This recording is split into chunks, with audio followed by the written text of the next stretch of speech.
So eigen value and eigen vector की playlist में मैं आ गया हूं दोबारा से।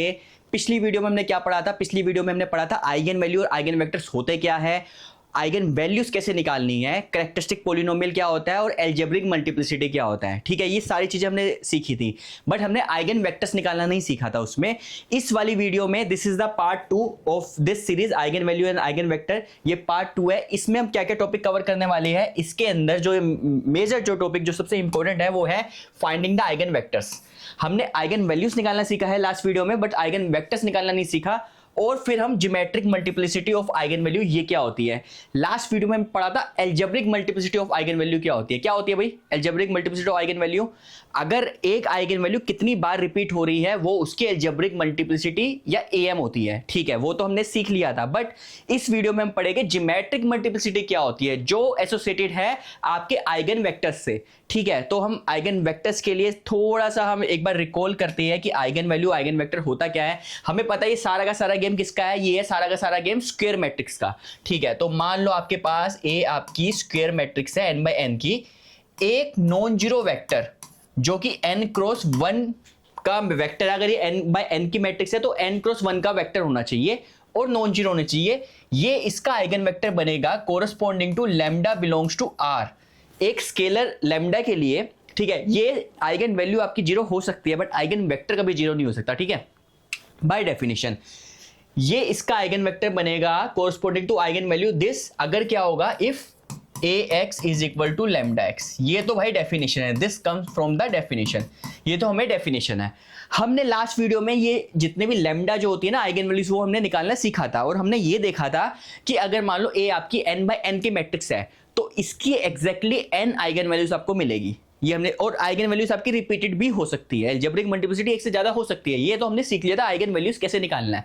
अब हमें आइगन वेक्टर देखना है तो उसकी भी थोड़ी सी डेरिवेशन देख लेते हैं। देखो ax equal to lambda x है तो उसको मैं लिख सकता हूं दिस इंप्लाइज ax माइनस, अगर इसको इधर ले जाऊं lambda x, lambda x is equal to zero, we can write and this is not a zero, ये जीरो एक मैट्रिक्स है जो इसको कंपेटिबल बना रही है। ठीक है, क्योंकि एक मैट्रिक्स इक्वेशन है, ये x कॉमन आ जाएगा जैसे हमने लास्ट में किया था, a minus lambda I x is equal to zero. ये i क्यों लिखा? क्योंकि ये आइडेंटिटी मैट्रिक्स है ऑफ ऑर्डर n की, so that it become compatible. क्योंकि यहाँ पे लैम्डा एक मैट्रिक्स से मल्टीप्लाई था, यहाँ पे हमने x को कॉमन ले लिया तो यहाँ पे i लिखना पड़ेगा, क्योंकि अब इसको आप खोल कर दोबारा करोगे तो यही आ जाएगा। मैं इसको दोबारा से मल्टीप्लाई करूँ तो कितना बड़ा ax, ये मिल जाएगा minus lambda I x, I identity matrix है उसको किसी से भी मल्टीप्लाई करो तो वही आता है, तो लैम्डा एक्स यही बन जाएगा। इसको सोल्व करेंगे तो ये बनेगा। तो ये कंपेटिबल बनाने के लिए हमने i लिखा ताकि ये आपकी, क्योंकि ये this is a matrix equation है। ठीक है, तो हमने ये देख लिया कि अगर आपका ए कोई मैट्रिक्स है x, इसका आइगन वेक्टर, अगर मैं आइगन वेक्टर पे फोकस करूं और लैम्डा इसकी आइगन वैल्यू है तो वो इस इक्वेशन को सेटिस्फाई करेगा, a minus lambda I x equal to zero. इस इक्वेशन को पकड़ना है, यहीं से मेरे आइगन वेक्टर्स निकलेंगे। आपको इस वाले इक्वेशन को पकड़ना है, जैसे हमने आइगन वैल्यूज के लिए पकड़ा था ना, क्या पकड़ा था? Determinant of a minus x I is equal to zero. ये आपका कैरेक्टरिस्टिक इक्वेशन बनता था, उसमें से जो ये x होती थी आइगन वैल्यूज आप निकालते थे। अगर आपने नहीं देखा तो लास्ट वाली वीडियो, इससे पहले वाली वीडियो जरूर देखो, वो मैंने लिंक डिस्क्रिप्शन में डाल दिया है। ठीक है, वहां वो वाली वीडियो देखने के बाद जब ये आओगे तो आपको बहुत क्रिस्टल क्लियर हो जाएगी, सारी चीजें क्लियर हो जाएगी आपको। ठीक है, तो हमने ये देख लिया अगर x आइगन वेक्टर है corresponding to eigen value lambda तो इस इक्वेशन को सेटिस्फाई करेगा a minus lambda I x equal to zero, where x आपका आइगन वेक्टर होगा, लैम्डा आपकी आइगन वैल्यू होगी और a मैट्रिक्स की, तो इस इक्वेशन को सेटिस्फाई करेगा। हम इसी इक्वेशन को उठाकर हम आइगन वेक्टर्स निकालेंगे। ठीक है, तो एक काम करते हैं, अब हम क्वेश्चन से ही स्टार्ट करते हैं, और मैं इस वीडियो में जितने भी क्वेश्चंस ले रहा हूं सारे के सारे क्वेश्चन वो वही है जो मैंने लास्ट वीडियो में लिए थे। लास्ट वीडियो में इन क्वेश्चनों की हमने आइगन वैल्यूज निकाल ली थी, इस वीडियो में हम उन्हीं क्वेश्चंस के हम आइगन वेक्टर्स निकालेंगे। तो मैं क्या करता हूं, इस वाले क्वेश्चन में तो मैं आइगन वैल्यूज दोबारा निकाल के दिखा देता हूं, पहले आइगन वैल्यू पूरा क्वेश्चन सोल्व करके दिखा देता हूं, आइगन वैल्यू निकालूंगा, फिर हर एक आइगन वैल्यू के कोरस्पॉन्डिंग आइगन वेक्टर्स निकालूंगा। नेक्स्ट की जो वीडियोस होगी ना उसके अंदर मैंने आइगन वैल्यू क्योंकि पिछली वीडियो में निकाल चुका हूं तो मैं सीधा डायरेक्ट आइगन वेक्टर ही निकालूंगा और आइगन वैल्यू लिख दूंगा कि ये ऐसी है। अगर आपको देखा है कैसे आ रही है आइगन वैल्यूज तो आप लास्ट वाली वीडियो से देख सकते हो। ठीक है, इसको तो प्रॉपर सोल्व करते हैं। Find the eigen values and eigen vector. Suppose ये क्वेश्चन आपका ये है, find eigen value, eigen values and eigen vectors, eigen vectors of this matrix. अब मुझे पता है जी ये है 2x2 की मैट्रिक्स। अब 2x2 की मैट्रिक्स है तो आइगन वैल्यूज कितनी मिलेगी मुझे? 2 आइगन वैल्यूज मिलेगी। ठीक है, तो सबसे पहले हम इसके कैरेक्टरिस्टिक इक्वेशन लिखते हैं। हम शॉर्टकट वाला मेथड करते हैं। हमने पिछले वाली वीडियो में दोनों मेथड पढ़े थे ना, कि शॉर्टकट मेथड भी होता है, सीधा लिख सकते हो कैरेक्टरिस्टिक इक्वेशन लिखवाने के लिए, और आप determinant of a minus xi से भी कर सकते हो। तो मैं सबसे पहले इसका कैरेक्टरिस्टिक स्टेप 1 क्या है? स्टेप 1 है आपका कैरेक्टरिस्टिक इक्वेशन। इसकी जो कैरेक्टरिस्टिक इक्वेशन जो होगी वो क्या होगी आपकी? X square minus trace of A x plus determinant of A is equal to 0। ये आपकी कैरेक्टरिस्टिक इक्वेशन बनती है। इसकी लिख लेते हैं यहाँ पर, क्या आएगा? X square minus trace of A कितना है? 4 5 6 7 7x और प्लस डिटरमिनेंट ऑफ ए कितना है यहाँ पे? डिटरमिनेंट ऑफ ए अगर मैं निकालूं यहाँ पे तो कितना होगा? Determinant of A is equal to 4 3 12 minus 2 which is equal to 10। तो ये प्लस 10 इज इक्वल टू 0। तो ये तो आपकी आ गई characteristic equation. This is the first step. पहला स्टेप आपका ये है, कोई भी मैट्रिक्स हो उसकी आपको लिखनी है कैरेक्टरिस्टिक इक्वेशन। तो मैंने शॉर्टकट वाले मेथड से कैरेक्टरिस्टिक इक्वेशन लिख दी। अब इस कैरेक्टरिस्टिक इक्वेशन के जो रूट्स हो गए वही आपकी आइगन वैल्यूज बनती है। लास्ट वीडियो में हमने आइगन वैल्यूज निकाली हुई है इसकी, बट इस बार दोबारा निकाल लेते हैं। दिस इंप्लाइज को फैक्टराइज कर दो तो क्या मिलेगा यहाँ पे? एक्स स्क्वायर आपको 5 है minus 5x minus 2x plus 10 is equal to 0। अब इसमें से x कॉमन ले लेते हैं यहाँ पे, x minus 5 minus 2 x minus 5 is equal to 0। This implies यहाँ x माइनस 5 कॉमन आ जाएगा यहाँ पे, x माइनस 5 इधर से x minus 2 is equal to 0। This implies यहाँ से x कितना आ गया? x इक्वल टू 5, यहाँ से x इक्वल टू 2। तो मुझे 2 आइगन वैल्यूज इसकी मिल गई है। इस मैट्रिक्स 2x2 की मैट्रिक्स है तो उसकी 2 ही आइगन वैल्यू होनी चाहिए। तो एक आइगन वैल्यू ये रही, दूसरी आइगन वैल्यू ये रही। और हमने एल्जेब्रिक मल्टीप्लिसिटी भी सीख लिया था, अभी उसका यूज नहीं हुआ, बट एल्जेब्रिक मल्टीप्लिसिटी निकालने तो हमने सीख ही लिया था। एल्जेब्रिक मल्टीप्लिसिटी क्या होगी? हर एक आइगन वैल्यू की एल्जेब्रिक मल्टीप्लिसिटी मिलती है। जैसे पहली आइगन वैल्यू क्या है मेरी? पहली आइगन वैल्यू मेरी 5 है, तो algebraic multiplicity of lambda is equal to 5। इसकी एल्जेब्रिक मल्टीप्लिसिटी क्या होगी? 5 कितनी बार रिपीट हो रहा है? एक ही बार आ रहा है। इसकी एल्जेब्रिक मल्टीप्लिसिटी 1 है and am of lambda is equal to 2 कितनी बार रिपीट हो रहा है? एक ही बार आ रही है आइगन वैल्यू, तो उसकी भी एल्जेब्रिक मल्टीप्लिसिटी 1 है। अभी इसका यूज नहीं कर रहे हम एल्जेब्रिक मल्टीप्लिसिटी का, बट हमने निकालना सीख लिया था तो हमने इसका भी निकाल लिया। एग्जाम में जब तक ना पूछा जाए तो हम नहीं निकालना एल्जेब्रिक मल्टीप्लिसिटी, क्योंकि इसका जो यूज होगा वो आगे जब डायगोनलाइजेशन करेंगे तो वहां यूज होगा इसका। ठीक है, तो अभी तो ये था कि हमने इसके eigen values and eigen vectors निकालने थे, हमने इसके आइगन वैल्यूज तो निकालनी जो हमने लास्ट वाले में भी निकाली थी। अब हमें निकालने इसके आइगन वेक्टर्स। तो देखो हर एक आइगन वैल्यू के कोरस्पोंडिंग आपको आइगन वेक्टर्स अलग से मिलते हैं। मतलब कि यहां पर आपको 2 आइगन वैल्यू है, एक आइगन वैल्यू है, एक आइगन वैल्यू है। तो पहले लैम्डा इज इक्वल टू 5 के कोरस्पोंडिंग आइगन वेक्टर्स निकालूंगा, फिर सेम प्रोसेस से मैं लैम्डा इज इक्वल टू 2 के कोरस्पोंडिंग आइगन वेक्टर्स निकालूंगा। मान लो अगर ये मेरी 3x3 की मैट्रिक्स होती, जो हम करेंगे 3x3 मैट्रिक्स का केस भी करेंगे, उसके अंदर आपको 3 आइगन वैल्यूज मिलेगी। सपोज लैम्डा 1 लैम्डा 2 और लैम्डा 3 आपको 3 आइगन वैल्यू मिल गई। तो मैं पहले लैम्डा 1 के कोरस्पोंडिंग आइगन वेक्टर निकालूंगा, फिर लैम्डा 2 के कोरस्पोंडिंग आइगन वेक्टर निकालूंगा, फिर लैम्डा 3 के कोरस्पोंडिंग आइगन वेक्टर्स निकालूंगा। ठीक है, तो अभी इसको प्रोसीड करते हैं, पहले 5 के कोरस्पोंडिंग में निकालता हूं। यहाँ पे इसको नेक्स्ट पेज कर देता हूं। यहाँ पे फाइंडिंग स्टेप 2। स्टेप 2 क्या है? Finding eigen vectors. Eigen vectors बोल दो, कैरेक्टरिस्टिक वेक्टर बोल दो, सेम ही बात है। Eigenvector corresponding to lambda is equal to 5। ठीक है, पहले मैं क्या करता हूं, लैम्डा इज इक्वल टू 5 के कोरस्पोंडिंग आइगन वेक्टर निकालता हूं। अब मुझे पता है, देखो ए मेरी मैट्रिक्स है, आइगन वेक्टर क्या होता है? A x equal to lambda x आना चाहिए, तभी वो आइगन वेक्टर बनता है। अगर ए आपकी 2x2 की मैट्रिक्स है तो x आपका 2x1 का ही वेक्टर मिलेगा। तो मुझे इतना तो पता है, जो इसके कोरस्पोंडिंग जो आइगन वेक्टर होगा वो 2x1 की डायमेंशन का होगा, तभी ये कंपेटिबल हो पाएगा, क्योंकि ए आपकी 2x2 मैट्रिक्स है तो ये आपको 2x1 का ही वेक्टर होना चाहिए। ठीक है, तो मैं क्या करूंगा, इसको आगे करते हैं।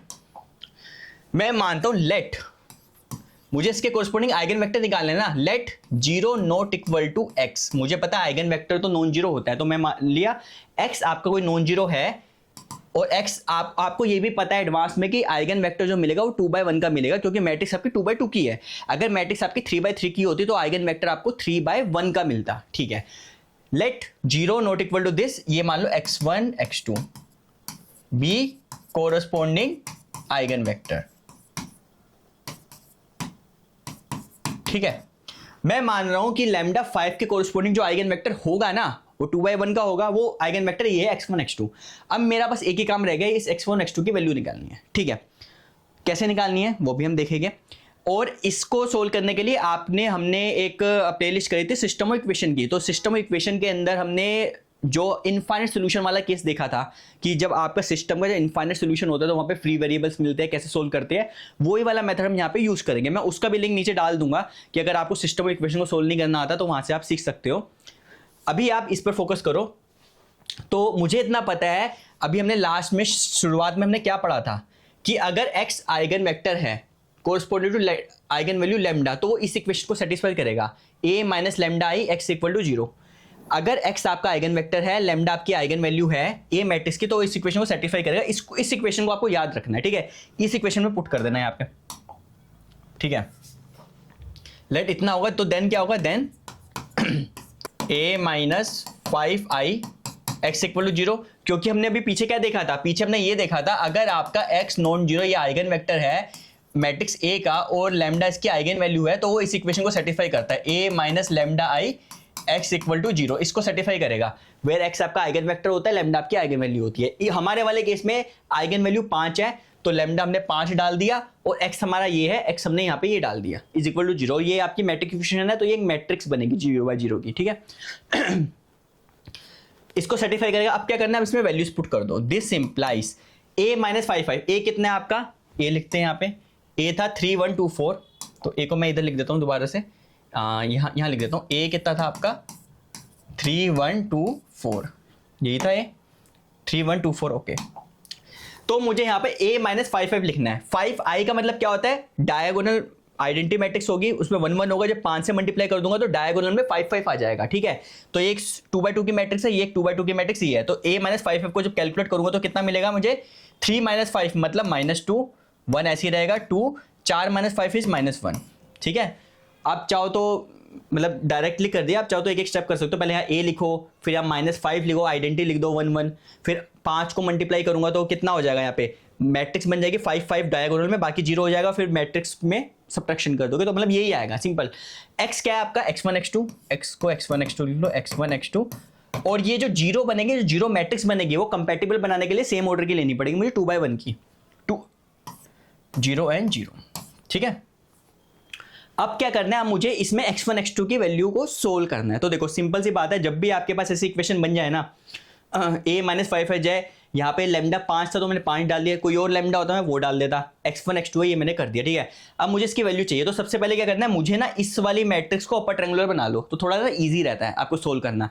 इस वाली मैट्रिक्स को अपर ट्रायंगुलर बनाना है और आपको रो ऑपरेशन यूज करना, और ध्यान रखना क्योंकि यहाँ पे 2 मैट्रिक्स का मल्टीप्लीकेशन है ना, सिर्फ आपको यहाँ पे रो ऑपरेशन लगाना है सॉरी, सिर्फ आपको यहाँ पे रो ऑपरेशन लगाना है, यहाँ पे नहीं लगाना। और ये तो 0 0 है तो 0 ही रहेगा। तो मुझे अगर इसको 0 करना तो मैं क्या करूँगा, यहाँ पे इसको प्लस कर देता हूँ। अगर मैं ले ली R2 changes to R2 plus R1, अगर मैं ये लिख देता हूँ तो क्या बन जाएगा ये मेरा, दिस इंप्लाइज R1 में तो कोई चीज़ नहीं है तो -2 1, इसको से ऐड करूँगा कितना होगा 0, इसको से ऐड करूँगा तो कितना हो जाएगा यहाँ पे 0, यहाँ पर x1 x2 ये तो ऐसे ही रहेगा। इसमें रो ऑपरेशन नहीं लगाना क्योंकि जब आपके पास ax इक्वल टू b की फॉर्म में होती है हमेशा लेफ्ट में हम रो ऑपरेशन लगाते हैं, इसमें नहीं लगाएंगे और ये तो 0 0 ही रहेगा, ठीक है। आप चाहो तो इसको मल्टीप्लाई करके एक सिस्टम बन जाएगा। सिस्टम को हम जैसे सोल्व करते आ रहे हैं लास्ट वाली वीडियो उस वाले प्लेलिस्ट में जो हमने सिस्टम को सोल्व करना सीखा था, वैसे भी कर सकते हो, बट इतना लंबा नहीं जाना, आपको सिंपल ये करना है, इसको बनाना है अपर ट्रायंगुलर करके, और रो ऑपरेशन मुझे यहाँ लगाना है, कॉलम ऑपरेशन नहीं लगाना। तो ये कितना हो जाएगा यहाँ पे 0 0, ठीक है। अब इसको आगे देखते हैं यहाँ पे। अब क्या करना है, इसको सिस्टम की फॉर्म में लिख लो। क्या कितना बनेगा, -2x1 plus x2 is equal to 0। ये 0 इज इक्वल टू 0 तो लिखने की जरूरत नहीं है, तो ये आपका यहाँ पर आ गया, ये आ गया। इससे क्या मुझे मिलेगा, इसमें मैं अगर x1 की वैल्यू निकालूं तो कितना होगा, x1 is equal to -2 x1 is equal to -x2, so this implies x1 is equal to x2 divide by 2, minus minus गएगा x2 से ये आ जाएगा, ठीक है। हमेशा जो आपको इनफाइनाइट वाला केस मिलेगा, अब x1 को मैंने x2 की फॉर्म में लिख दिया, अब x2 तो किसी की फॉर्म में आ नहीं रहा तो x2 आपका फ्री वेरिएबल बन जाएगा, ठीक है। सो x2 को आप k मान लो, where k is a free variable, k जो है आपका फ्री वेरिएबल बन जाएगा, ठीक है। तो आपका जो x बना, x क्या बना आपका, x1 x2, ये आपका x था, ठीक है, ओके। x1 क्या है आपका x2/2 और x2 को मैंने k मान लिया तो ये कितना बन जाएगा k/2, और x2 कितना लिया था, x2 आपने k लिया था, यहाँ पे k लिख दो, यहाँ पे के को कॉमन ले लो, के को कॉमन ले लिया तो ये कितना बना आपका 1/2 एंड 1, वेयर जो के फ्री वेरिएबल कुछ भी हो सकता है बट के को आपको जीरो नहीं लेना है, ध्यान रखना, where k is not equal to zero and k belongs to real number, कोई भी रियल नंबर ले सकते हो जीरो को छोड़ के, ठीक है, क्योंकि अगर आपने के को जीरो ले लिया, के यहाँ पर तो फ्री वेरिएबल लिया, कुछ भी ले सकते हो, के को जीरो ले लोगे ना तो ये वेक्टर आपका जीरो हो जाएगा और आइगन वेक्टर कभी जीरो नहीं होता, तो ये मेरे को आइगन वेक्टर मिल गया, ठीक है। क्या किया मैंने, आप चाहो देखो शुरू से हम एक बार देखते हैं, finding eigenvector corresponding lambda equal to 5 के कोरस्पोंडिंग मुझे आइगन वेक्टर निकालना था, तो मैंने मान के चलिए let x equal to x1 x2 be the corresponding eigenvector. 2/1 का वेक्टर क्यों लिया, क्योंकि मैट्रिक्स मेरी 2/2 की थी, तो 2/1 का ही वेक्टर लेना पड़ेगा मेरे को, ठीक है। अगर मुझे पता है इक्वेशन ये कहती है अगर a लैम्डा आइगन वैल्यू है x आइगन वेक्टर है तो इस इक्वेशन को सेटिस्फाई करेगा, इस इक्वेशन में मैंने यहाँ पे पुट कर दिया, इस वाले केस में मेरा लैम्डा 5 था, x मेरा ये था, ये मैंने पुट कर दिया यहाँ पे। अब ये आने के बाद मुझे x1 x2 की वैल्यू चाहिए, ठीक है। मैंने क्या किया, मैंने जो ये लेफ्ट वाली मैट्रिक्स है ना इस पे रो ऑपरेशन लगाया और इसको अपर ट्रायंगुलर बनाने की कोशिश करी, अपर ट्रायंगुलर मतलब कि डायगोनल के नीचे वाले को जीरो, ताकि मैं बैक सब्स्टिट्यूशन से आंसर निकाल सकूं, तो मैंने इसको अपर ट्रायंगुलर मैंने यहाँ से बना दिया। अपर ट्रायंगुलर बनाने के बाद उसको दोबारा सिस्टम की फॉर्म में लिख दिया, और हमेशा एक वेरिएबल है किसी ना किसी वेरिएबल पर डिपेंड होगा, जब भी आपका आइगन वेक्टर वाला केस होगा ना वो हमेशा इनफाइनाइट सोल्यूशन ही मिलेगा, आपको इनफाइनाइट आइगन वेक्टर्स मिलते हैं इसमें, ठीक है। तो यहाँ पे इनफाइनाइट ये x1 x2 की फॉर्म में लिख दिया, अब x2 पे तो कोई रिस्ट्रिक्शन थी नहीं तो x2 को मैंने k फ्री वेरिएबल मान लिया, ठीक है। उसके बाद x1 x2 की वैल्यू डाल दी तो ये मुझे आइगन वेक्टर्स मिल गया। आप चाहो तो ऐसा भी कर सकते हो, जैसे मेरे पास ये था, इसको मैं सिस्टम की फॉर्म में, अगर आप उस वाले सिस्टम और इक्वेशन के थ्रू करना चाह रहे हो तो इसको पहले मैं सिस्टम की फॉर्म में लिखूंगा तो क्या आएगा -2x1 plus x2 is equal to zero, एक तो ऊपर से ये बन जाएगी, नीचे क्या बनेगी मेरी 2x1 minus x2 is equal to zero, एक इक्वेशन ये बन जाएगी, ठीक है। अब इस वाली इक्वेशन को आप ऑगमेंटेड मैट्रिक्स बना लो, ऑगमेंटेड मैट्रिक्स बनाने के बाद जैसे सिस्टम को सोल्व करते हो वैसे भी कर सकते हो, बट लंबा स्टेप हो जाएगा, आपको इतना करने की जरूरत नहीं, सिंपल आप यहाँ आ गए ना, सिर्फ लेफ्ट में आपको रो ऑपरेशन लगाना है इसमें, ठीक है। आपने एक बार ऑब्जर्व करी होगी लैम्डा इज इक्वल टू 5 के कोरस्पोंडिंग मैंने आइगन वेक्टर निकाला, आइगन वेक्टर मेरे ये आ गए, आइगन वेक्टर मुझे एक नहीं मिला, मुझे इनफाइनाइट आइगन वेक्टर मिले, क्यों, x कितना है आपका k 1/2 1, k आप कुछ भी ले सकते हो जीरो को छोड़कर, क्योंकि आपने k को जीरो ले लोगे आपका x जीरो हो जाएगा, but eigen vector non zero होता है, मतलब कि k को मैं 1 लूंगा तो 1/2 1 ये मेरे को आइगन वेक्टर मिल गया, k को अगर मैं 2 लेता हूं तो कितना बन जाएगा ये मेरा 1 2, ये मेरा आइगन वेक्टर बन जाएगा, k को मैं 3 लूंगा तो 3/2 3 ये आइगन वेक्टर बन जाएगा। तो हमेशा हर एक आइगन वैल्यू के कोरस्पोंडिंग आपको इनफाइनाइट आइगन वेक्टर्स मिलते हैं, ये ध्यान रखना, ठीक है। तो ये आपका आइगन वेक्टर बन गया और फ्री वेरिएबल इसमें एक मिला, ठीक है। तो लैम्डा इज इक्वल टू 5 के कोरस्पोंडिंग तो मुझे आइगन वेक्टर मिल गया, मैंने बना दिया, बट इसकी दो आइगन वैल्यूज मिली थी ना इसमें, एक लैम्डा 5 मिली थी और 2 मिली थी। अब मेरे को सेम प्रोसेस करना है, 2 के कोरस्पोंडिंग जो आइगन वेक्टर्स है मुझे वो निकालना है सेम प्रोसेस में, तो हम वो भी निकालते हैं यहाँ पे। Finding eigenvector corresponding to lambda is equal to 2, मेरे को 2 के कोरस्पोंडिंग आइगन वेक्टर निकालना है, क्योंकि इसकी अब आइगन वैल्यू कौन सी थी आपकी 2 भी थी, मैट्रिक्स क्या थी 3 1 2 4, तो 3 1 2 4 को मैं लिख लेता हूं, एक बार ए को दोबारा लिख लेता हूं यहाँ पे, ए क्या थी मेरी 3 1 2 4, ठीक है। इसके कोरस्पोंडिंग मुझे आइगन वेक्टर्स निकालना है, तो मुझे पता है कि अगर ए कोई मैट्रिक्स है, लैम्डा उसकी आइगन वैल्यू है, एक्स उसका आइगन वेक्टर है, तो ये इस इक्वेशन को सेटिस्फाई करेगा, A minus lambda I x is equal to zero, जैसे हमने पीछे किया था, A minus lambda I x equal to zero इसको सेटिस्फाई करेगा। इस केस में हमारा लैम्डा 2 है, एक्स हमें निकालना है, ठीक है। तो मैं मानता हूं let 0 not equal to x x1 x2 same process, be eigenvector, be corresponding, इसके कोरस्पोंडिंग ये आइगन वेक्टर है, कोरस्पोंडिंग आइगन वेक्टर, ठीक है। अगर ये आइगन वेक्टर है corresponding to eigen value lambda तो इस वाले इक्वेशन को सेटिस्फाई करेगा, so therefore this implies a minus lambda कितना है यहाँ पे 2, a minus 2i x equal to 0, इसको सेटिस्फाई करना चाहिए। a कितना है आपका ये a माइनस 2i को मैं माइनस करूंगा तो कितना मिलेगा मेरे को, a माइनस 2i 1 1 2 और 2 माइनस 2 2, ठीक है। x क्या है आपका x1 x2 is equal to, क्योंकि ये जीरो मैट्रिक्स है तो यहाँ आपके 0/0 ये बन जाएगा यहाँ पे, ठीक है।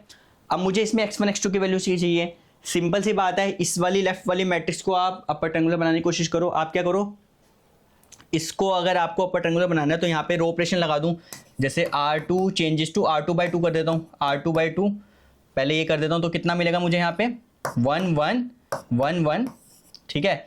यहाँ पर x1 x2 ऐसे ही रहेगा। ध्यान रखना जब आप डायरेक्टली यहाँ से सोल्व कर रहे हो ना तो सिर्फ आपको लेफ्ट वाली मैट्रिक्स में ही लगाना है, ये जो भी रो ऑपरेशन लगाओगे इसमें नहीं लगाना, इज इक्वल टू 0 0 हो जाएगा, ठीक है। अब क्या करूँ मैं, R2 माइनस R1 कर लेता हूँ, R2 changes to R2 minus R1, तो यहाँ पर मैं इधर कर देता हूँ, ठीक है। R2 change to R2 minus R1 करूँगा तो कितना मिलेगा यहाँ पे 1 1, तो ऐसे ही रहेगा यहाँ पे 0 0 x1 x2, ठीक है। और ये कितना हो जाएगा मेरा 0 0, ठीक है। अब क्या करना है, अब मेरे को ये जब अपर ट्रायंगुलर की फॉर्म में बन गई है, अब इसको सिस्टम की फॉर्म में लिख लो और बैक सब्स्टिट्यूशन से आपको आंसर मिल जाएगा। तो यहाँ कितना मिलेगा x1 plus x2 is equal to 0, और 0 इक्वल टू 0 लिखने की तो जरूरत नहीं, जब नीचे से करूंगा तो 0 0 इक्वल टू 0 वो लिखने की जरूरत नहीं। अब क्या करूंगा, मुझे पता है कि आइगन वेक्टर है तो पहले से माइंड प्रिपेयर होना चाहिए कि हमेशा इनफाइनाइट सोल्यूशन ही मिलेंगे। या तो मैं x1 को x2 की फॉर्म में लिखूंगा या x2 को x1 की फॉर्म में लिखूंगा और फ्री वेरिएबल मेरे को मिल जाएगा। तो मैं सपोज लिखता हूँ x1 is equal to minus x2, ऐसे लिख देता हूँ। अब मैं क्या करूंगा, x2 पे कोई रिस्ट्रिक्शन नहीं है, x1 तो x2 पे डिपेंड है बट x2 पे कोई रिस्ट्रिक्शन नहीं है इस वाले केस में, तो x2 को मैं k मान लूंगा। So let x2 is equal to k which is a free variable. Free variable मतलब आप कुछ भी ले सकते हो, तो आपका x2 तो आपका k बन जाएगा और x1 कितना बन जाएगा माइनस k। तो आपका जो कैपिटल X जो था x1 x2 वो मेरा क्या बना, x1 कितना था माइनस k और x2 कितना था k, ये बना। यहाँ से k को बाहर ले लो तो कितना मिला मुझे -1 1। वेयर अब जो k की रिस्ट्रिक्शन क्या है, k आपका कोई भी रियल नंबर हो सकता है क्योंकि ये k फ्री वेरिएबल है, बट k को 0 नहीं लेना, 0 लोगे तो x आपका 0 हो जाएगा और आइगन वेक्टर कभी 0 नहीं होता। वेयर k क्या होगा, where k belongs to set of real number -0। तो these are the eigenvectors. तो आइगन वेक्टर एक नहीं मिलता आपको, इनफाइनाइट आइगन वेक्टर मिलते हैं। देखो k को 1 डालूंगा एक आइगन वेक्टर -1 1 मिल गया, k को 2 डालता हूं तो आइगन वेक्टर -2 2 मिल गया। k की इनफाइनाइट चॉइस है, 0 को छोड़ो कोई भी रियल नंबर ले लो, वो सारे के सारे इसके आइगन वेक्टर मिल बन गए इसके। और उसमें नंबर ऑफ फ्री वेरिएबल कितना है आपके, एक फ्री वेरिएबल है। क्लियर है। तो आई थिंक अभी आपको समझ आ गया कि आइगन वैल्यूज और आइगन वेक्टर्स को कैसे निकालना है। अब हम लास्ट क्वेश्चन की तरह इतने क्वेश्चंस करेंगे कि आपको सारा का सारा आइगन वेक्टर्स निकालना भी क्लियर हो जाएगा, जैसे हमने आइगन वैल्यूज को क्लियर किया था। अब जैसे हमारे पास ये मैट्रिक्स है, ये 3x3 की मैट्रिक्स है, तो उसकी मुझे आइगन वैल्यूज और आइगन वेक्टर्स निकालना है। आइगन वैल्यूज मैंने इस क्वेश्चन की निकाली हुई है लास्ट क्वेश्चन में, मैं उसका टाइम स्पैम जो है डिस्प्ले में डाल दूंगा कि इस वीडियो में इस वाले मिनट में ये वाला क्वेश्चन की आइगन वैल्यू निकाली हुई, क्योंकि दोबारा आइगन वैल्यू निकालना कोई जस्टिफाई नहीं है, बेकार में टाइम वेस्ट होगा जब मैं निकाल चुका हूँ आइगन वैल्यूज, ठीक है। तो उसकी जो आइगन वैल्यूज जो आई थी, तो स्टेप 1 में जो इसकी आइगन वैल्यूज आई थी, आइगन वैल्यूज जो इसकी आई थी वो क्या आई थी, lambda is equal to 2 3 and 1। मेरे को 3 आइगन वैल्यू मिली थी। और एक बात मैं आपको और बता देता हूं, वैसे जब हम इससे नेक्स्ट वाला पार्ट जो हम करेंगे वो हम प्रॉपर्टीज ऑफ आइगन वैल्यूज का करेंगे, तो उसमें एक प्रॉपर्टी है जो मैं अभी प्रॉपर्टी बता देता हूं, वो ये है, अगर आपके पास अपर ट्रायंगुलर मैट्रिक्स है, अपर ट्रायंगुलर मैट्रिक्स क्या होता है, मेन डायगोनल के नीचे वाली एंट्री सारी 0 होनी चाहिए। ये मेन डायगोनल ये है, ये पूरा आपका मेन डायगोनल है, this is your main diagonal, मतलब 1 1 पोजीशन, 2 2 पोजीशन, 3 3 पोजीशन। इसके नीचे अगर सारे के सारे 0 है तो उसको हम अपर ट्रायंगुलर मैट्रिक्स बोलते हैं, ठीक है।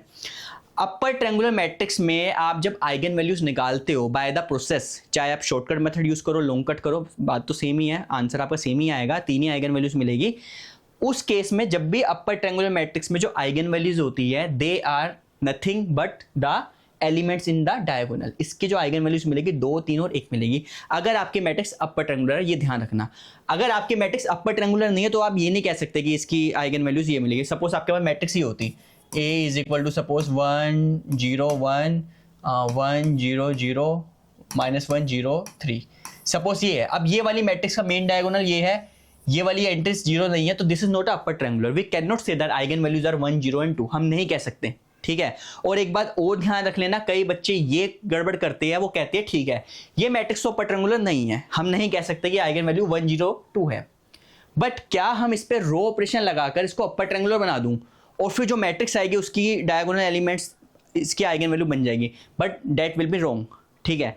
जो मैट्रिक्स जैसी है उस पर कोई रो ऑपरेशन नहीं लगाना, मैट्रिक्स वैसी ही रखनी है आपको और उसमें प्रोसेस लगाकर आइगन वैल्यूज आपको निकालनी है। ठीक है, आप ऐसे नहीं कह सकते कि मेरे पास मैट्रिक्स है, इस पर मैंने रो ऑपरेशन लगाकर अपर ट्रायंगुलर में कन्वर्ट कर दिया, अब इसकी जो डायगोनल की एंट्रीज है वो आपकी आइगन वैल्यू बन जाएगी। That will be wrong. ठीक है, ये वाला तो बिल्कुल सीधा साधा है, अपर ट्रायंगुलर मैट्रिक्स है तो इसकी आइगन वैल्यूज आपकी 2, 3 और 1 होगी। है हमने लास्ट वीडियो में पूरे लॉन्ग मेथड से किया भी हुआ है। ठीक है, तो हमें आइगन वेक्टर निकालना है कोरस्पोंडिंग टू लैम्डा 2 के कोरस्पोंडिंग निकालूंगा, लैम्डा 3 के, लैम्डा 1 के। ठीक है, अब फटाफट करते हैं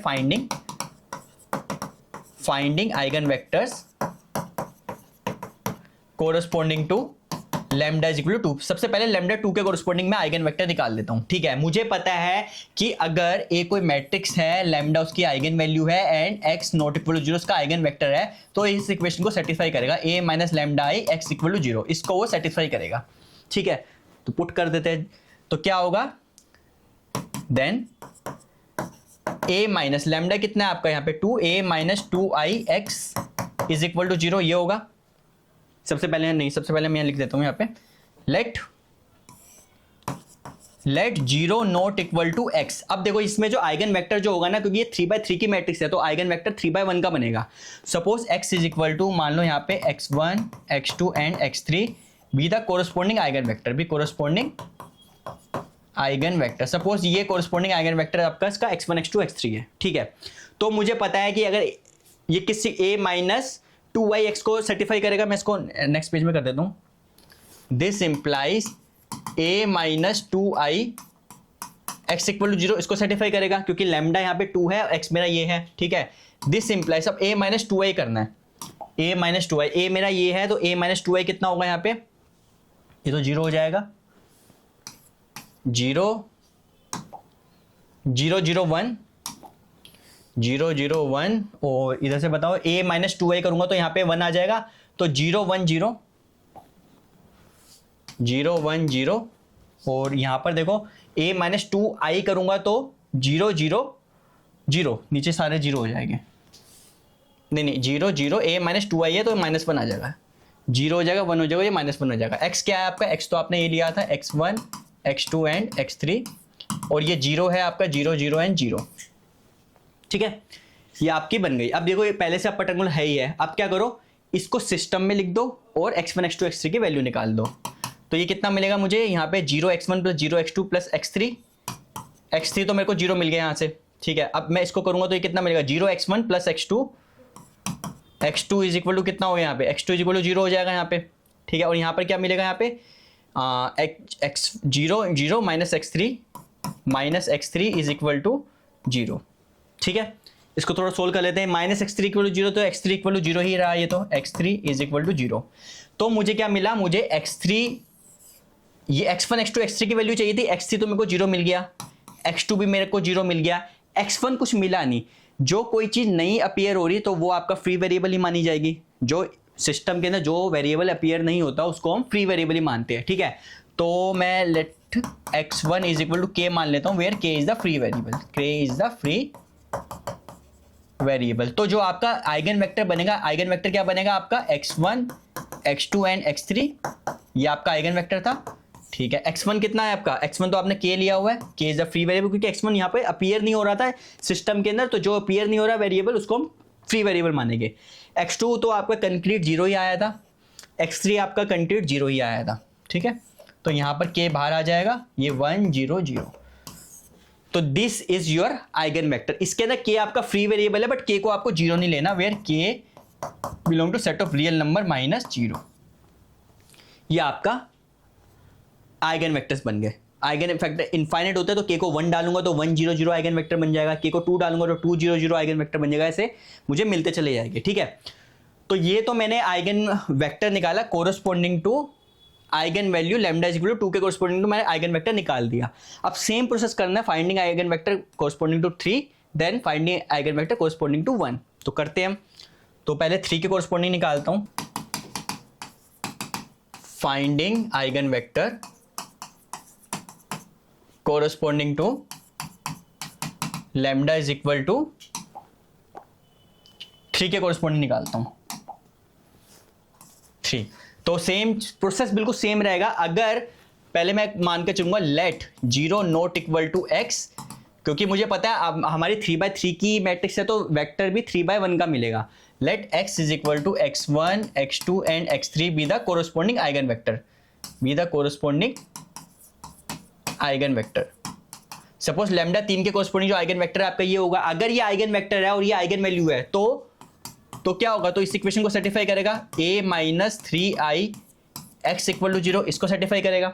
ठीक है, a आपको पता है गिवन है -3i, इसको कैलकुलेट करो। a क्या था, a मैं यहां लिख देता हूं दोबारा से। a मेरी मैट्रिक्स कितनी आई थी 2 0 1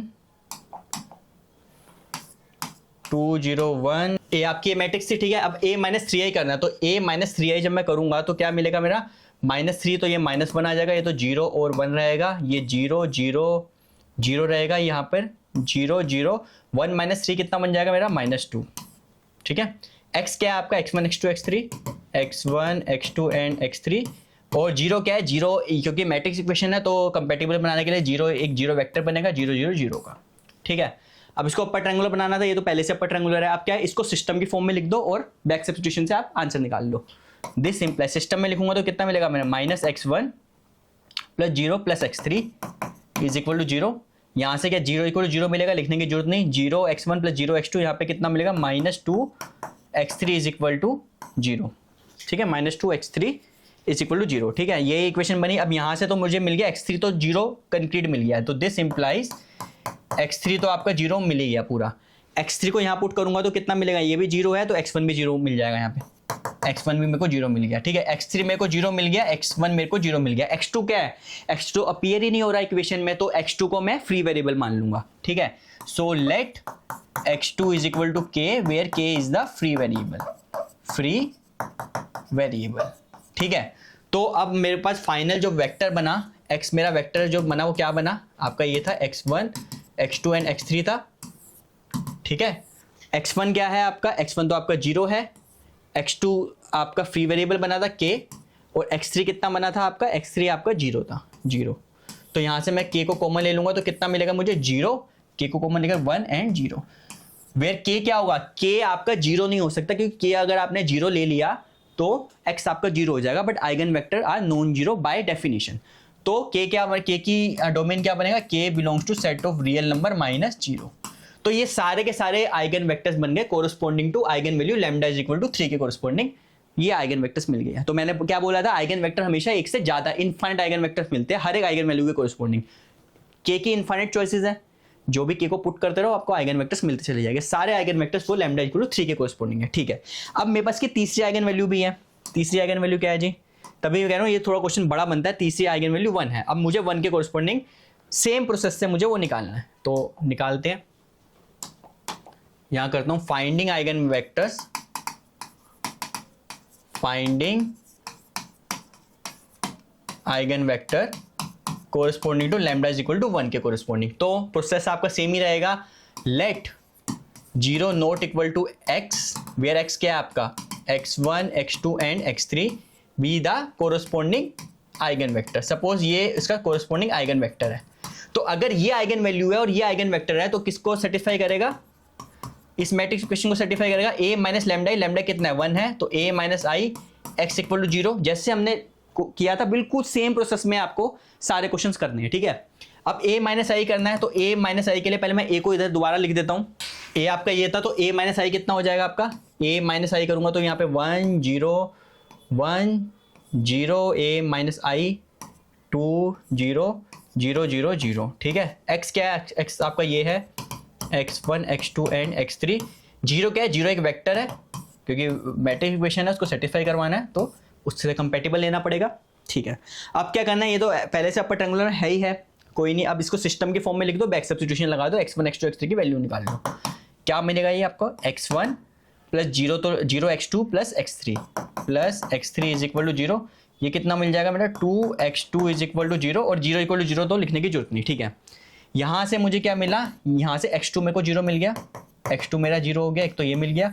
यहाँ से x1 को मैं x3 की फॉर्म में लिख सकता हूँ, या तो x3 को x1 की फॉर्म में लिख लो, कि कुछ भी कर सकता हूँ। मैं x1 को x3 की फॉर्म में लिख लेता हूँ, तो यहाँ से this implies x1 is equal to minus x3। अब x2 तो 0 आ गया, x1 x3 पे डिपेंड हो गया, बट x3 पे तो कोई रिस्ट्रिक्शन नहीं है, तो x3 को मैं फ्री वेरिएबल मान लेता हूं.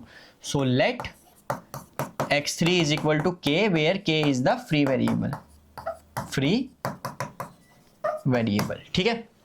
तो अब यहां पर करते हैं, इसको मैं x लिखूंगा. x मेरा क्या बनेगा यहाँ पे, x1 x2 and x3 is equal to, x1 कितना है आपका, x1 मेरा माइनस x3 है और x3 आपका k है, तो ये कितना बन जाएगा मेरा माइनस k. x2 कितना है मेरा, x2 मेरा 0 है और x3 कितना है, x3 आपका k है. ठीक है, k को आप कॉमन ले लो बाहर, तो कितना मिलेगा -1 0 1, वेयर k का डोमेन क्या बन जाएगा, k belong to set of real number -0. 0 को छोड़ो, कोई भी रियल नंबर ले सकते हो. तो ये जितने भी आइगन वेक्टर्स बनेंगे सारे के सारे आइगन वेक्टर्स है corresponding to eigen value this. तो दिस एंड द क्वेश्चन. हमने देख लिया क्या था, हमारे पास 3x3 की मैट्रिक्स थी, उसकी 3 आइगन वैल्यूज निकलनी थी, λ1 λ2 λ3 हमने निकाल लिया आइगन वैल्यू. अब λ1 के कोरस्पॉन्डिंग मैं x आइगन वेक्टर मानता हूं, तो x आइगन वेक्टर निकालूंगा और हर एक आइगन वैल्यू के कोरस्पॉन्डिंग आपको इनफाइनाइट आइगन वेक्टर्स मिलते हैं, क्योंकि ये जो सिस्टम का सोल्यूशन हमेशा इनफाइनाइट वाला केस ही बनेगा.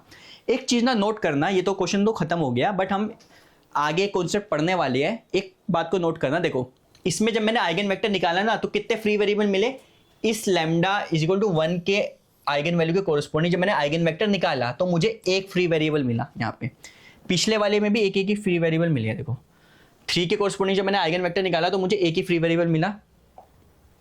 उससे पहले जब मैंने 2 के कोरस्पॉन्डिंग निकाला तो भी मुझे एक ही फ्री वेरिएबल मिला. बस इतना ध्यान रख लो, आगे जब हम जाएंगे तो पता चल जाएगा मैंने इसको क्यों बताया. नेक्स्ट क्वेश्चन करते हैं this, finding the eigen vector this. अब देखो आइगन वेक्टर्स निकालने के लिए पहले आइगन वैल्यूज निकालनी पड़ेगी. इनकी मैं आइगन वैल्यू निकाल चुका हूं. मैं टाइम स्पैम डिस्प्ले में डाल दूंगा कि किस मिनट में लास्ट वाली वीडियो के अंदर इसका आइगन वैल्यूज निकाली है. ठीक है, तो मैं इसको डायरेक्ट करता हूं. तो इसकी जो आइगन वैल्यूज आई थी सोल्व करने पर, जो इसकी आइगन वैल्यूज जो आई थी, क्योंकि दोबारा करने का फायदा नहीं, मैंने पूरा डिटेलिंग में सबकी आइगन वैल्यूज निकाली है.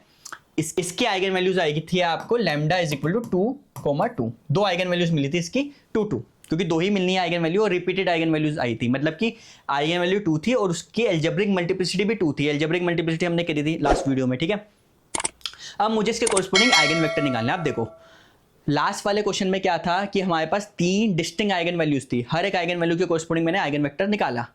यहां पर क्या है, यहां पे आपको 2 आइगन वैल्यूज तो है बट वही रिपीट हो रही है, तो यहां आपको आइगन वेक्टर एक ही बार निकालना है, बट वो कैसे निकलेगा वो हम देखते हैं. ठीक है, सो बात वही है, करने का तरीका बिल्कुल सेम रहेगा. Let 0 not equal to x, 0 not equal to x. अब देखो मेरे पास 2/2 की मैट्रिक्स है, तो उसमें आइगन वेक्टर जो मिलेगा वो भी 2/1 का मिलेगा कंपैटिबल बनाने के लिए. Let x is equal to x1 x2 be the corresponding eigen vector.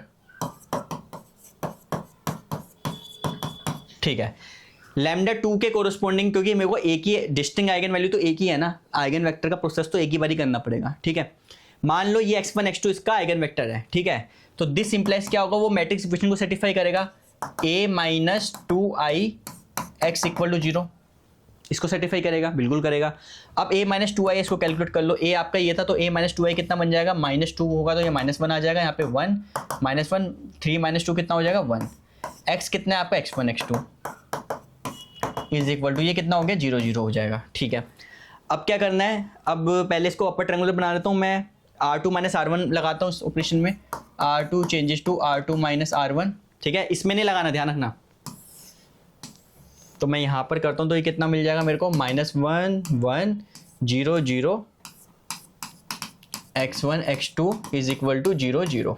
अब ये अपर ट्रायंगुलर बन गई. अब इसको सिस्टम की फॉर्म में लिख दो. This implies -x1 plus x2 is equal to 0, और ये 0 इक्वल टू 0 लिखने की जरूरत नहीं है. ठीक है, अब x1 को x2 की फॉर्म में लिख लेता हूं. तो x1 कितना हो जाएगा, -x1 -x2, x1 equal to x2 हो जाएगा.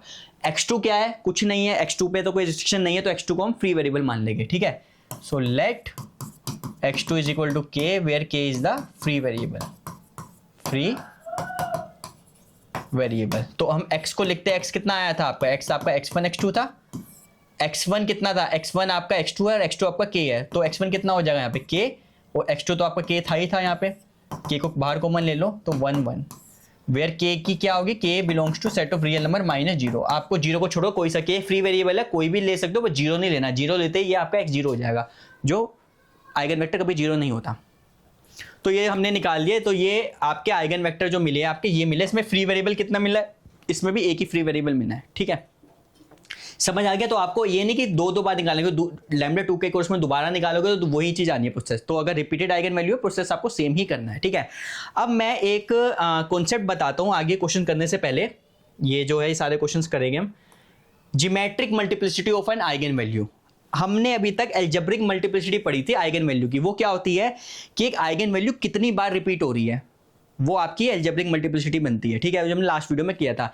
Geometric multiplicity of eigen value क्या होती है, number of free variables corresponding to the system of that eigen value. अब देखो, जब आप आइगन वेक्टर निकालते हो, जैसे मैंने यहां पे आइगन वेक्टर निकाला, ये मेरे पास एक मैट्रिक्स थी, इसकी मैंने आइगन वैल्यूज निकाली, आइगन वैल्यू 2 2 आई।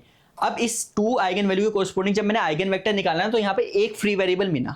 जितने नंबर ऑफ फ्री वेरिएबल मिलेंगे वो उतनी ही उसकी ज्योमेट्रिक मल्टीप्लिसिटी बन जाएगी। ठीक है, तो उसको लिखने का तरीका क्या है, geometric multiplicity of lambda is equal to, lambda किसके लिए था, 2 के लिए। हर एक आइगन वैल्यू की जीएम मिलेगी। ज्योमेट्रिक मल्टीप्लिसिटी को मैं जीएम भी लिख सकता हूं, GM geometric multiplicity of lambda is equal to 2 is equal to क्या होता है, जो इसके कोरस्पॉन्डिंग जब आइगन वेक्टर निकालते हैं ना, कितने फ्री वेरिएबल्स मिल रहे हैं। मुझे फ्री वेरिएबल 1 मिला यहाँ पे, तो जीएम कितनी हो जाएगी इसकी, 1 हो जाएगी, क्योंकि इसमें फ्री वेरिएबल 1 मिला। ठीक है, और इसकी एएम कितनी है, एएम भी निकाल लेते हैं। एल्जेब्रिक मल्टीप्लिसिटी 2 की कितनी है, 2 कितनी बार आ रहा है रिपीट, 2 बार हो रहा है। तो इसकी जो एएम होगी algebraic multiplicity of lambda is equal to 2 कितनी है मेरी, 1 है। ठीक है, तो हमने ज्योमेट्रिक मल्टीप्लिसिटी भी सीख ली, एल्जेब्रिक मल्टीप्लिसिटी भी सीख ली। इससे पहले वाले क्वेश्चन में भी हम देख लेते हैं, उसकी जीएम निकाल लेते हैं। जिससे हमने यहां था, ये क्वेश्चन था, इसमें मेरे को 3 आइगन वैल्यू मिली थी, 2 3 एंड 1।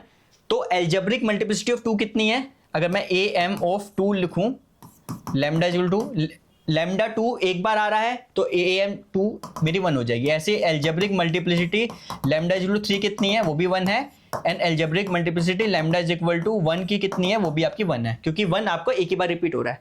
अब सिमिलरली मैं ज्योमेट्रिक मल्टीप्लिसिटी भी निकाल सकता हूं। ज्योमेट्रिक मल्टीप्लिसिटी तब निकलती है जब आप आइगन वेक्टर्स निकालते हो, उसके corresponding number of free variable जो मिल रहे हैं ना, वो आपकी जीएम होती है। ठीक है, जैसे इसमें अगर मैं देखूं, यहाँ पे इसमें जो eigen vector corresponding lambda equal to 2 निकाला तो कितने फ्री वेरिएबल मिले थे, 1 मिला था। तो GM of lambda is equal to 2, क्योंकि ये लैम्डा 2 के कोरस्पॉन्डिंग आइगन वैल्यू के कोरस्पॉन्डिंग मैंने आइगन वेक्टर निकाला, तो एक फ्री वेरिएबल मिला मुझे के। तो जीएम कितनी हो जाएगी मेरी, ए, जीएम ऑफ लैम्डा 2 मेरी के हो जाएगी। ऐसे कोरस्पॉन्डिंग लैम्डा इक्वल टू 3 के corresponding GM of lambda is equal to 3। जब मैं आइगन वैल्यू 3 के कोरस्पॉन्डिंग जब मैं आइगन वेक्टर निकाल रहा हूं, तो नंबर ऑफ फ्री वेरिएबल मुझे 1 मिलना है, तो जीएम मेरी 1 हो जाएगी। मतलब कि नंबर ऑफ फ्री वेरिएबल जितने मिलेंगे ना, अगर 2 फ्री वेरिएबल मिलते हैं, ऐसा हम एक क्वेश्चन करेंगे जिसमें एक आइगन वैल्यू होगी, उसके कोरस्पॉन्डिंग जब हम आइगन वेक्टर निकालेंगे तो 2 फ्री वेरिएबल मिल जाएंगे, तो उस केस में उसकी जीएम 2 हो जाएगी। बिल्कुल सिंपल वर्ड्स में मैंने आपको बता रहा हूं कि ये कैसे करना है। ठीक है, ओके। अब ये वाला क्वेश्चन है, ये क्वेश्चन है find the eigen vectors of this. तो इसकी मैं आइगन वैल्यूज लास्ट वीडियो में निकाल चुका हूं, मैं उसका टाइम फ्रेम डाल दूंगा स्क्रीन पे। तो उसके जो आइगन वैल्यूज जो आई थी वो क्या आई थी, 3 ही आइगन वैल्यूज मिली थी। Eigen values are 1 3 and 3। ठीक है, ऑब्वियस सी बात है, 3x3 की मैट्रिक्स है तो उसकी 3 ही आइगन वैल्यू मिलेगी। और इसको मैंने लास्ट वाली वीडियो में पूरा प्रॉपर्ली एक्सप्लेन करके इसके आइगन वैल्यूज कैसे निकाली है वो हमने किया था। ठीक है, अब हमें निकालना है इसके कोरस्पॉन्डिंग आइगन वेक्टर। तो आइगन वेक्टर कैसे निकालूंगा, पहले कोरस्पॉन्डिंग लैम्डा इक्वल टू 1 के कोरस्पॉन्डिंग निकालूंगा, फिर लैम्डा इक्वल टू 3 के कोरस्पॉन्डिंग निकालूंगा। चाहे 3 कितनी बार भी रिपीट हो, आइगन वेक्टर का प्रोसेस एक ही बार ही लगेगा इसमें। ठीक है, तो पहले लैम्डा इक्वल टू 1 के कोरस्पॉन्डिंग में आइगन वेक्टर निकालता हूं। ठीक है, so finding eigen vectors corresponding to lambda is equal to 1। ठीक है, तो प्रोसेस बिल्कुल सेम रहेगा। Let 0 not equal to x। अब मुझे पता है ये 3x3 की मैट्रिक्स है, तो जो आइगन वेक्टर होगा वो भी 3x1 का होगा।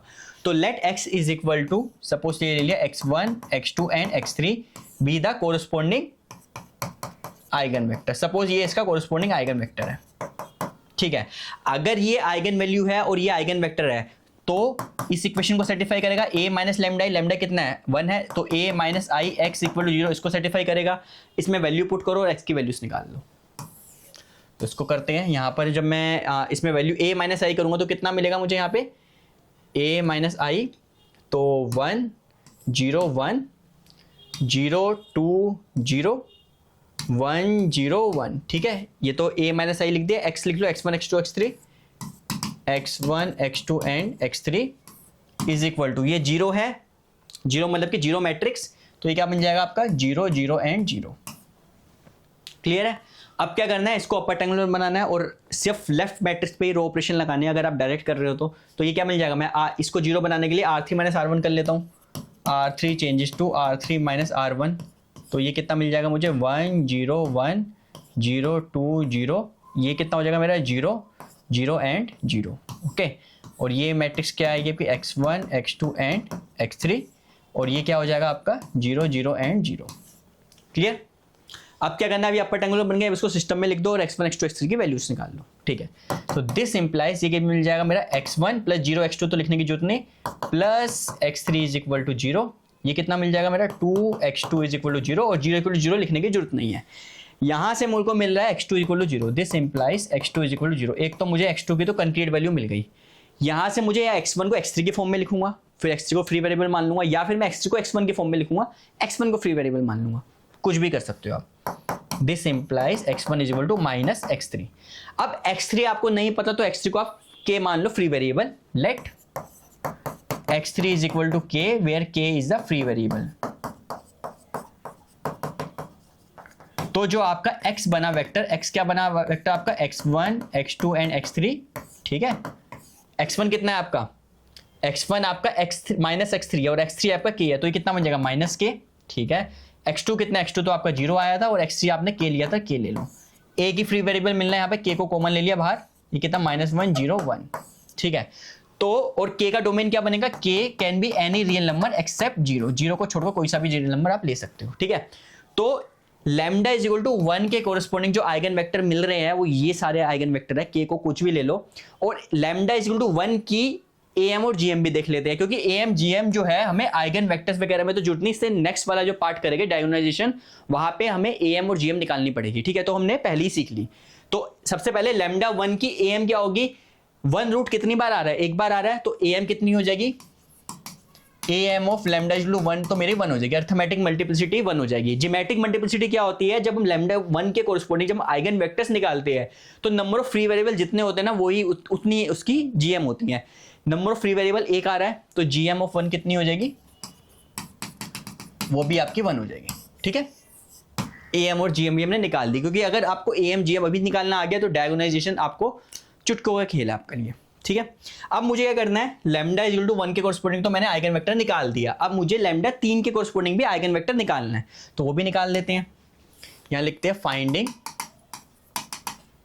Eigen vectors corresponding to lambda is equal to 3, ठीक है। प्रोसेस बिल्कुल सेम रहेगा, वही करना है, लेट, और ये लाइनें लिखनी जरूरी है, क्योंकि देखो ये सब्जेक्टिव पेपर में क्या होता है, सब्जेक्टिव पेपर में आपको स्टेप्स के मार्क मिलते हैं। अगर आप फटाफट ऐसे ही लिख रहे हो, आंसर निकाल रहे हो, बट बीच के स्टेप्स नहीं लिख रहे तो आपके मार्क्स कट जाएंगे। इवन सब्जेक्टिव में एक फायदा भी होता है कि अगर आपने कुछ स्टेप्स सही लिख दिए, आंसर आपका गलत आ गया, फिर भी आपको पूरे मार्क्स मिलेंगे। क्यों, क्योंकि स्टेप मार्किंग में आपको स्टेप्स के मार्क्स मिलते हैं, आंसर का आधा या 1 नंबर का ही मार्क्स होता है, ठीक है। तो let 0 not equal to x1 x2 and x3 be the corresponding eigen vector, ये कोरस्पॉन्डिंग सपोज आइगन वेक्टर है, ठीक है।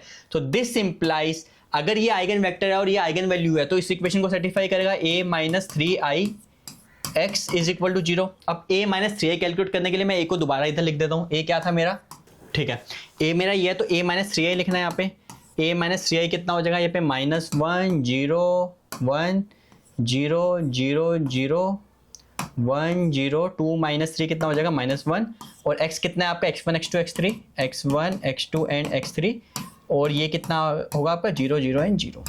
क्लियर है, ओके।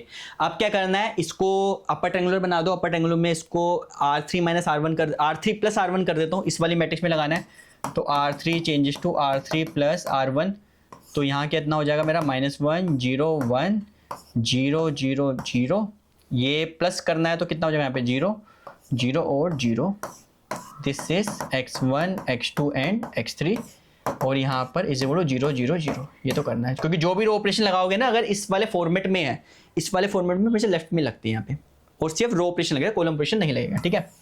अब क्या करना है, इसको हमें सिस्टम की फॉर्म में दोबारा लिख देना है। सिस्टम की फॉर्म में लिखूंगा तो कितना मिलेगा मेरा, -x1 plus x3 is equal to 0, ठीक है।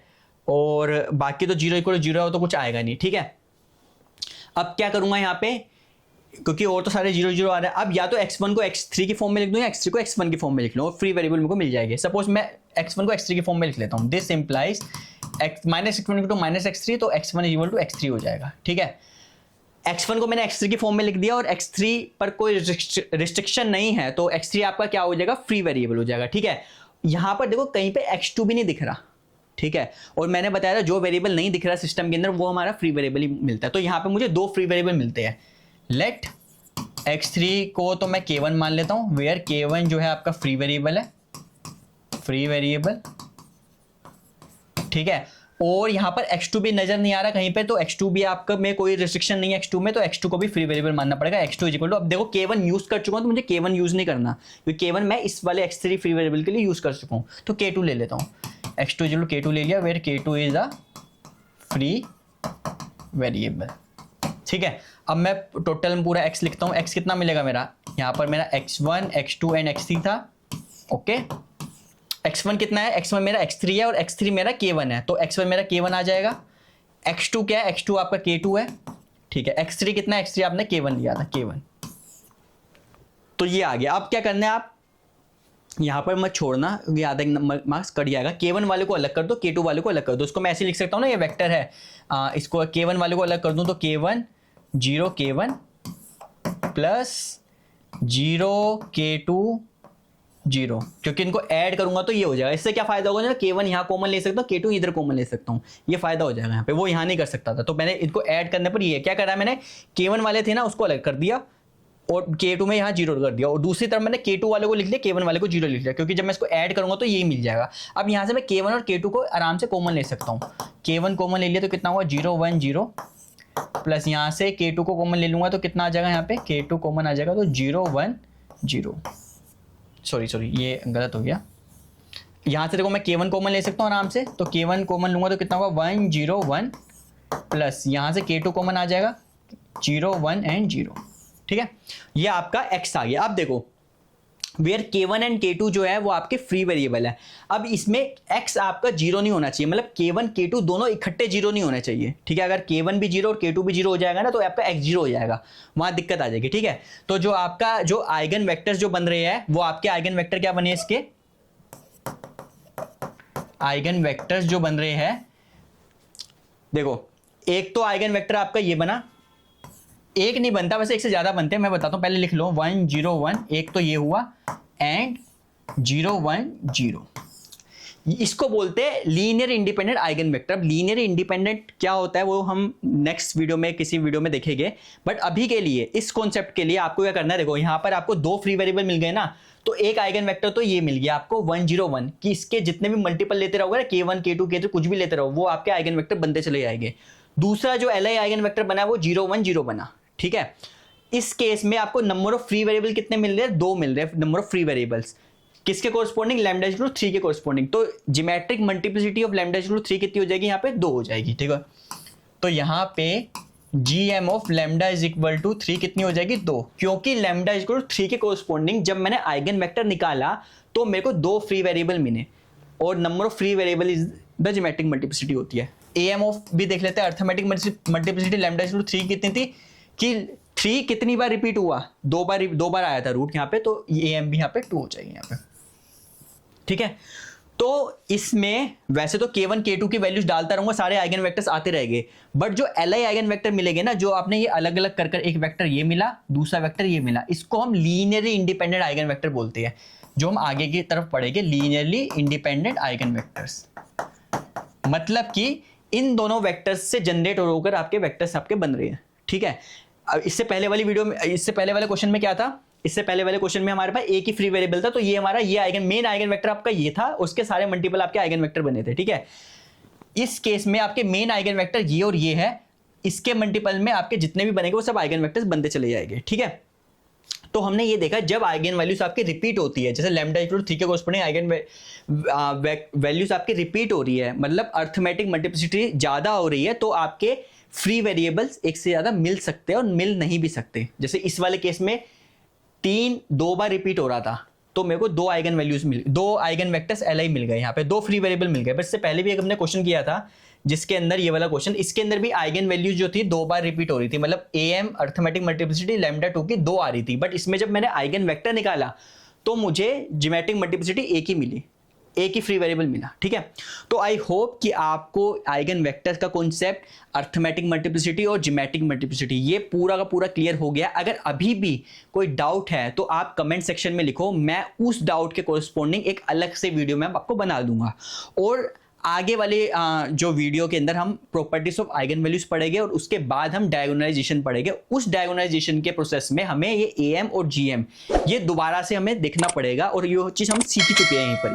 ठीक है, so please like this video and share to your friends, those who are doing this mathematics, eigenvalues and eigenvectors. Thank you.